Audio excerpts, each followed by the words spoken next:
सकाळ सकाळी उठून बघतो तर खूपच थंड होती. उठून तर डायरेक्ट मी चुलीकडे जाऊन बसले.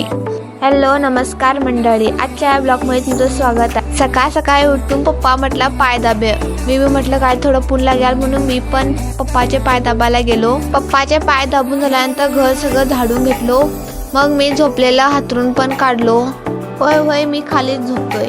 जर तुम्ही पण वर झोपत असाल तर खाली झोपून बघा, तुम्हाला काय कुठला त्रास होणार नाही.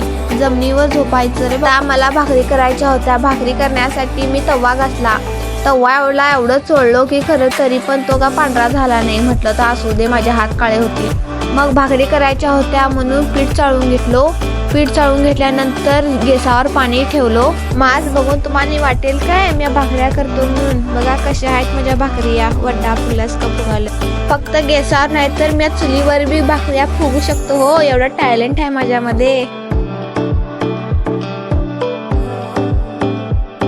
लाईव्ह बघू कशी नजर लावशाली माझ्या भाकऱ्यासनी फुगतल्या बघून. अशा भाकऱ्या फुगवण्यासाठी ट्रेनिंग लागते हो. ते आम्ही ट्रेनिंग 7वी 6वी पासून करत आलोय म्हणून एवढ्या छान आमच्या भाकऱ्या फुगतात.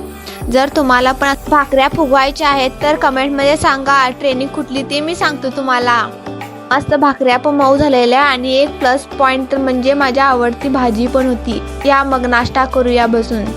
नाश्ता संपून मी चाललो कॉलेजला. च्या पुढे काय केलं हे पार्ट 2 येणार आहे. जर कुणाला पार्ट 2 बघायचं असेल तर कमेंट नक्की करा.